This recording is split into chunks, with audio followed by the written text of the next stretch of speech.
Are you thinking about buying a house? One of the most common questions we get is, how should I make an offer? And more importantly, what strategy should I use?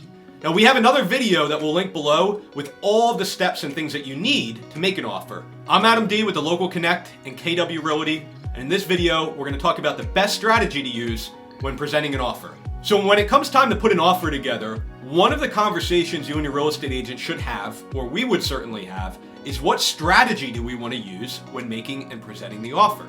Meaning, a lot of people think that it would be smart to make a low offer, start low, have negotiation room, have that back and forth with the seller, and meet somewhere in the middle that's favorable to you. And while that wisdom sounds correct, I often see it backfire. And in this market, I see it backfire more often than not. So here's the answer. The best way to make an offer is to start with your highest and best terms, whatever you're comfortable with, and present it to the seller as a take it or leave it offer. Do not leave the door open for negotiation. I promise you, if you leave the door open, the seller's going to counter and see if you're willing to come up in price. So it's a lot easier just to come in and say, hey, here's where my bottom line is, and let the seller decide whether they're going to accept it or decline it. And the reason this is so important is because you will often get a faster answer. The problem with having a negotiation in today's market is it introduces time into negotiation.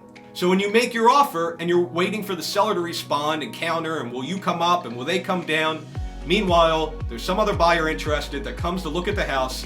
They make an offer, oftentimes higher than yours because they know there's other activity happening. And you know what happens? The seller totally disregards you and goes with the buyer that actually made the higher offer from the get-go. And now you're sat there with empty hands wondering what happened. It's because you started with a lower offer or even wanted to have a negotiation. Now here's something else to think about. If you start with that low offer and you want to have the negotiation, a lot of times the strategy is to see what the seller's bottom line is. Well, you know what? The seller's not going to tell you. Just like in your initial offer, you're not telling them what your top line is. So now you have this back and forth where you never find out where either party's bottom or top line is. Again, adding additional time.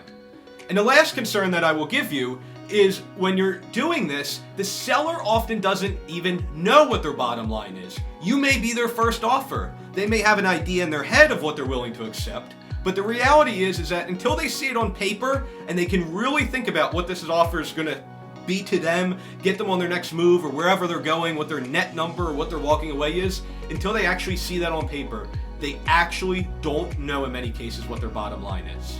And a lot of buyers think they've actually talked with their real estate agent who also knows their bottom line. If the seller doesn't know, the agent doesn't know either. So in summary, the easiest and best strategy to help you get the property, and oftentimes even at a better price, just come in straightforward with your best offer and give it to the seller as a take it or leave it deal, and just get a quick acceptance or denial from the seller so you can move on to the next property. Now, if all this sounds a little overwhelming to you, please connect with us. Obviously, this is a generalization, and there may be different strategies to use for different scenarios. So please contact us, and we'll tailor a plan specific to your strategy and particularly the property that you find. If you like what you're seeing in these videos, please hit the subscribe button. That way you're alerted of the next video that we put out. I'm Adam D with Keller Williams Realty, and I'll catch you on the next video.